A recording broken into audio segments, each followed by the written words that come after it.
A B C is the required isosceles triangle.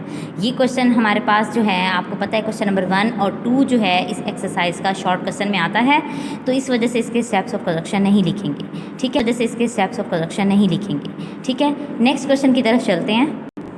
Part 4 में उसने आपको एल्टीट्यूड दे दिया है और उसके साथ उसने आपको बेस एंगल दिया है, जबकि मैंने आपको बताया था कि एल्टीट्यूड अगर वो आपको देगा तो उसके साथ आपके पास वर्टेक्स एंगल का होना ज़रूरी है।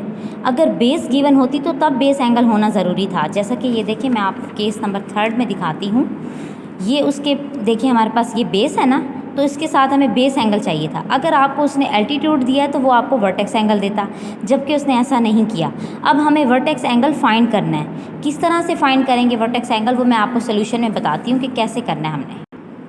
देखिए जी, हमारे पास इस सोल्यूशन में स्टार्ट कैसे करना है। उसने आपको बेस एंगल दिया था, उस बेस एंगल की मदद से हमें वर्टेक्स एंगल फाइंड करना है। अब हमारे पास बेस एंगल 35 डिग्री था ना, हमने लिखा 35 degree plus 35 degree plus vertex angle is equal to 180 degree.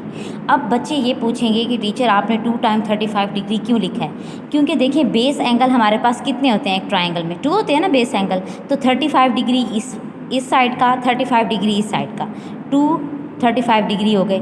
और जो एक हमें अननोन एंगल है वो कौन सा एंगल है, वो वर्टेक्स एंगल है। और ये मैंने यहाँ पर तीनों बातें इसकी लिखी हैं ट्रायंगल की, ठीक है। अब आपको पता है ये 180 डिग्री कहाँ से आया है, जब ट्रायंगल्स की तीनों एंगल्स का जो सम होता है ना बेटा, वो 180 डिग्री के इक्वल होता है। इसी वजह से जब मैंने इन तीनों एंगल्स को प्लस किया है तो मैंने इसको इक्वल किसके रखना था, 180 डिग्री के, ठीक है। अब मैं इन वैल्यूज़ की मदद से यहाँ से मैंने वर्टेक्स एंगल फाइंड करना है। इन दोनों वैल्यूज़ को मैं प्लस कर लूँगी और फिर मैं वर्टेक्स एंगल फाइंड करके आपको बताती हूँ। देखिए जी, हमने वर्टेक्स एंगल फाइंड कर लिया है, दोनों वैल्यूज़ को प्लस किया था, 70 डिग्री आया है। फिर हमने क्या किया है, 70 को वहाँ पर ले गए हैं, उधर जाके माइनस हो गया। 180 में से जब 70 डिग्री माइनस किया है तो 110 डिग्री जो है हमारे पास वर्टेक्स एंगल आया।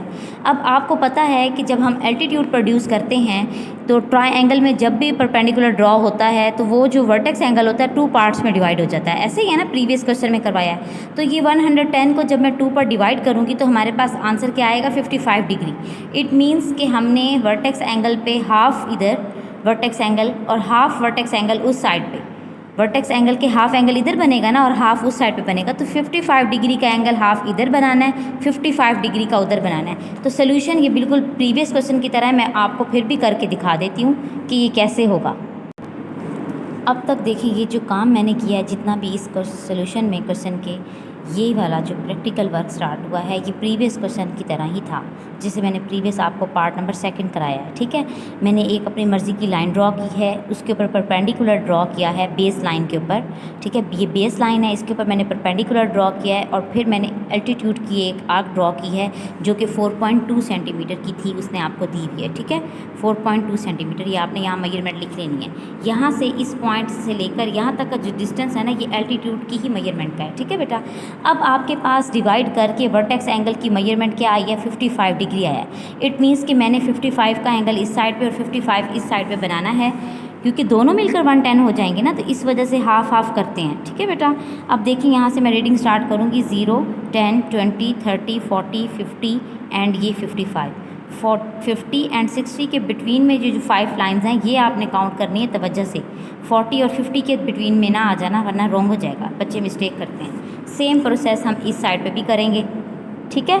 इसी तरह से प्रोटेक्टर सेट करेंगे और रीडिंग स्टार्ट करेंगे, 0, 10, 20, 30, 40, 50 एंड ये 55। यहाँ पे हमने लाइन पॉइंट लगा दिया, इसको ज्वाइनिंग कर लेंगे और फिर मैं आपको बताती हूँ क्या करना है।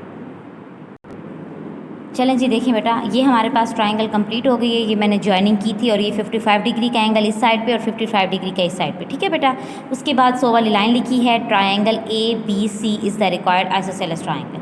तो ये आज का हमारा टॉपिक था और इसी के साथ जो है आपके पास रिव्यू एक्सरसाइज का जो क्वेश्चन है, क्वेश्चन नंबर 7, वो बिल्कुल सेम एज इट इज़ है। वो आपको मैं PDF में दे दूँगी और आपने उसको खुद सॉल्व करना है। ये देखिए, ये वाला जो क्वेश्चन हमारे पास है, क्वेश्चन नंबर 7, इसमें उसने आपको दे दिया है altitude 5 centimetre and base angle 67.5। इसका मैं आपको बता देती हूँ कि क्या करना है। आपने 67.5 को 67.5 भी तो लिख सकते हैं ना, 67.5 डिग्री वो लिख लेना, 2 टाइम प्लस करेंगे 67.5। ये मैं आपको बताती हूँ पेज पे किस तरह से करना है, ठीक है बेटा। ये बेटा मैं इस तरह से आपको बताना चाह रही थी कि आप 67.5 को ना 67.5 भी लिख सकते हो, ठीक है। तो इस तरह से करके मैंने प्लस किया है और फिर 135 को वहाँ ले जाएंगे इक्वल से, तो साइन चेंज हो जाएगा, माइनस हो जाएगा, आंसर 45 डिग्री आएगा।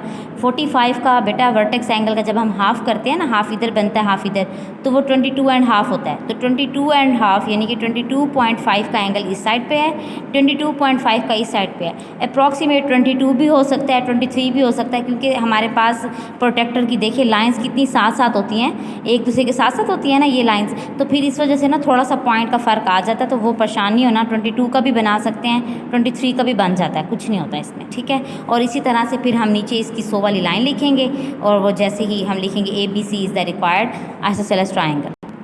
तो ये हमारी इसकी लास्ट लाइन है 100 वाली, सो ABC is the required isosceles triangle. तो ये बेटा हमारा आज का टॉपिक कंप्लीट हो गया है। अगर आपको कोई कन्फ्यूजन है तो फिर डिस्कस कर लीजिएगा, ठीक है बेटा। बाकी ये सब मैं आपको PDF में भी दे दूँगी, ताकि आपको कोई परेशानी हो तो आप उससे ईज़िली कंसर्न कर सकें। ओके, अल्लाह हाफ़िज़।